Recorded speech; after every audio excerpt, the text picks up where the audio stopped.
Om Namo Bhagavate Vasudevaya.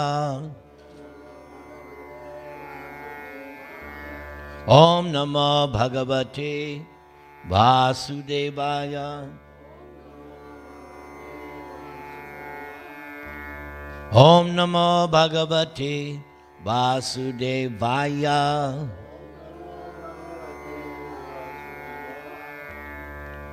Trinadapi Sunichena Tarariva Sahishnuna Amanina Mandadena Kirtaniya Sadahari Hare Nama Hare Nama Hare Nama Vakivalam Kalau Nastyeva Nastyeva Nastyeva Gatiranyata Hare Krishna Krishna Krishna Hare Hare Hare Rama Rama Rama Hare Hare. We are studying the Bhagavad-gītā as it is. We are in chapter 17, the divisions of faith. We have already learned in this chapter that faith is of three kinds: in the mode of goodness, or in the mode of passion, or in the mode of ignorance. And then there's another faith which we learned from the Srimad Bhagavatam, the faith, the pure faith in the process of Krishna consciousness or devotional service, which we execute. All of us, we are executing that. So in our previous class, the topic was eating in the different modes of nature. That the modes of nature govern every aspect of our lives. And it also includes eating, which is a big part of the human existence. So we picked up now, we're left off on text number 11. So please repeat after me. Afalankang Shabir Yogyo Vididishto Ya Ijyate Yashtavyam Eveti Mana Samadhaya Sasatvika. Please repeat the synonyms. Afala akangshibi, by those devoid of desire for result. Yagya, sacrifice. Vidhidishta, according to the direction of Scripture. Ya, which. Ijyate, is performed. Yashtavyam, must be performed. Eva, certainly. Iti, thus. Mana, the mind.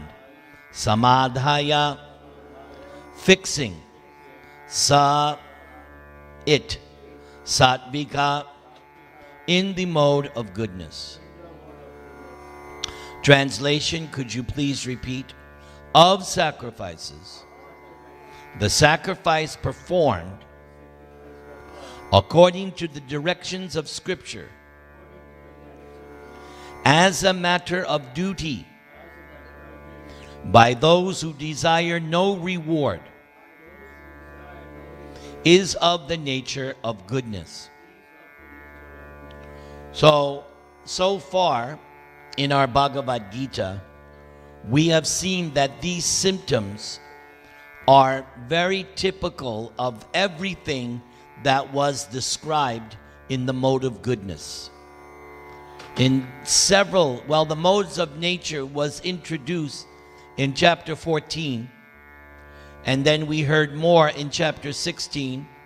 Now in the 17th chapter we'll hear more, and in the first half of chapter 18 there's another whole discussion about the modes of nature.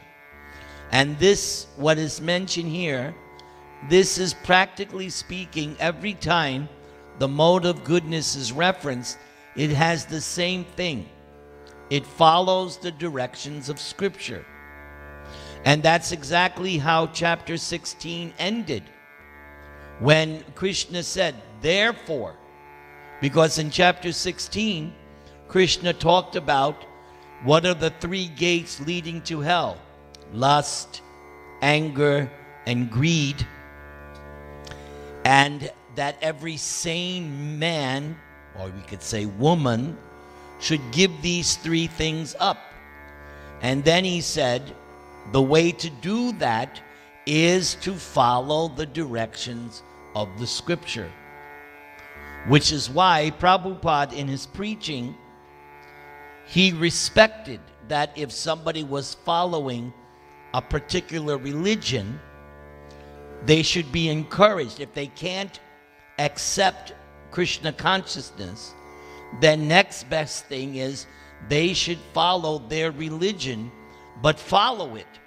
And that was his argument against the Christians who would object to certain things about Krishna consciousness. And Prabhupada would immediately say, in your scripture it says, thou shalt not kill. Why do you disobey your own scripture? And in this way, he would begin his preaching. But he would use that point. It says, in your scripture, thou shalt not kill. So why are you killing animals? Like that. So in the Bhagavad-gītā, at the end of chapter 16, Krishna says, therefore, one should know what is to be done and what is not to be done by the regulations of the scriptures. And in his preface and introduction, at the end he says, nowadays, nobody has time to read all the Vedic scriptures. So, Bhagavad-gītā is a summary of all the Vedic scriptures. If you just read Bhagavad-gītā, that's good enough. That suffices for your study of the Vedic scriptures. Why? Because Bhagavad-gītā is actually a summary of everything you could learn by studying the four Vedas, 108 Upanishads, Vedanta Sutra, you name it. Whatever Vyasadeva has given us, because he is the propounder of our Hindu scriptures. It's Vyasadeva and his disciples. But Vyasadeva is the empowered literary writer for all the Vedic scriptures. It was he who put it down in writing. So everything is there in Bhagavad-gītā. Everything. It's a summary of everything you could. And that's why in chapter 15, if you remember, what did Krishna say? Where is Rama? I was going to ask her if she knew the verse, but she's not here. What does Krishna say in chapter 15 regarding the study of the Vedas?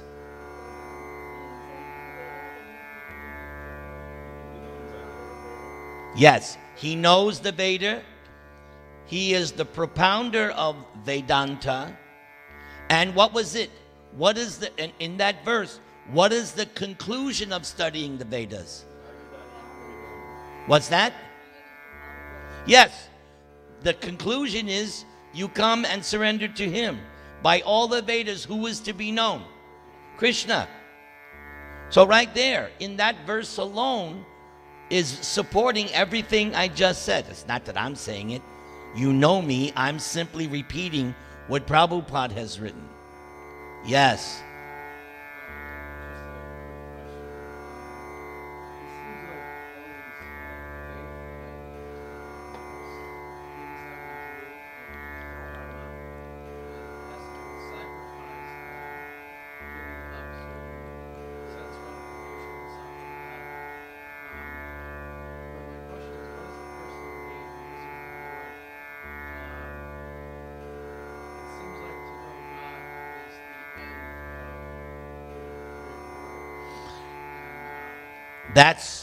the beginning of the end reward. But who can tell me what is the ultimate end?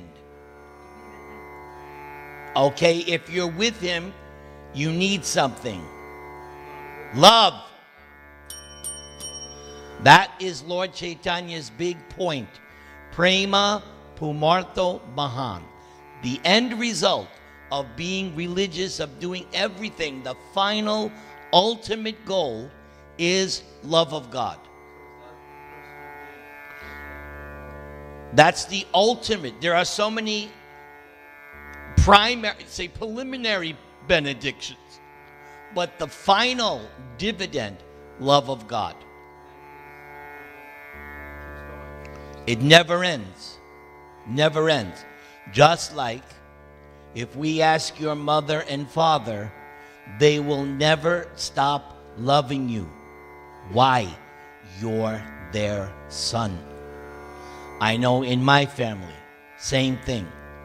And one day when you become a parent, you will actually understand this point. That the love of the parent for the child, it can't go away. It's hardwired. Okay? And the parents know this through their blood, sweat, and tears. Right? Yes, we're his parts and parcels. He wants us to come back more than we want to. Yes, that's what Prabhupada teaches. Krishna wants us more than we want him. But keep in mind one thing on this point. Don't think that Krishna is unhappy. He has Radharani. He's completely happy. But at the same time, he does wishes that we join him. Because I was just reading this week, what is the reason why we exist as souls? Why are there unlimited souls? We are meant to increase Krishna's pleasure. We are meant to exchange a loving relationship with him. That's why we exist in the first place. We are meant to exchange loving relationship with Krishna, with God. That's why he exists. But you know the answer. What is it dependent on? Well, before there can be love, something has to be there. Free will. Without free will, then there's no love. So we have that. And you know I've quoted 1 billion times. At the end of chapter 18, Krishna says, I've told you everything now. Do yatechasi tata kuru. As you like, you do. No forcing. He leaves it. Because you can't. As soon as you take free will out of there, then you can't have this thing called love. It can't happen. Free will has to be there. So yes, all the other things are correct, but free will. Okay? Satisfied? Shall we go to the purport? Yes? Oh, okay. Purport. The general tendency is to offer sacrifice with some purpose in mind. But here it is stated that sacrifice should be performed without any such desire. It should be done as a matter of duty.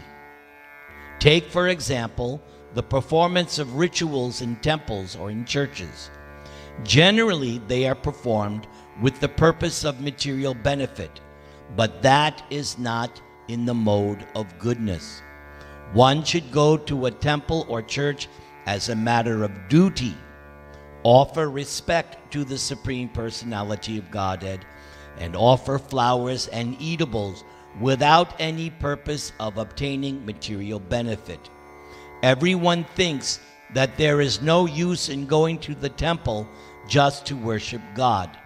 But worship for economic benefit is not recommended in the scriptural injunctions. One should go simply to offer respect to the deity. That will place one in the mode of goodness. It is the duty of every civilized man to obey the injunctions of the scriptures and offer respect to the Supreme Personality of Godhead. This concept is also there in the second verse of the Bhagavatam. Last time I was at Radharaman, I talked about that. That Srimad Bhagavatam, which is where Bhagavad-gītā leaves off, Srimad Bhagavatam explains how to surrender to Krishna. Bhagavad-gītā tells you in summary, but Bhagavatam goes further in its explanation, expounds. But whatever is there in Bhagavatam is also there in Gita, because I already told you everything is there in Gita, but Bhagavatam gives you more detail.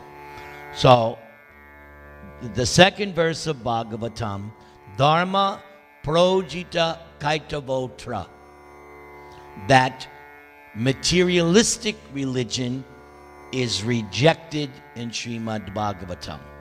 Materialistic religion is what Prabhupada was talking about in this purport. Approaching God for something, getting something out of it, especially something material. And Bhagavatam says we're not going there. That was already explained in so many other scriptures that Vyasadeva compiled. And that ties into why Narada told Vyasadeva to compile Bhagavatam. Because Vyasadeva was dissatisfied after compiling all the Vedic literatures. He was dissatisfied. Narada came to him and Vyasadeva said, find out for me what is the root cause of my unhappiness. And Narada said, yes, although you have presented all these Vedic literatures, you forgot to describe pure devotional service, Krishna, his devotees. That you didn't do properly in all the other Vedic literatures. So now you go and compile Bhagavatam and talk about pure devotional service. That's the second verse. Dharma kaitavo, it is projita. Bhagavatam is only going to talk about pure devotional service, which is actually beyond the mode of goodness. In this purport, Prabhupada is talking just about the mode of goodness. Just go to God as a matter of duty to offer your respects. But beyond that is pure devotional service, which is nicely explained throughout the Srimad Bhagavatam. Okay, everybody chant the Maha Mantra.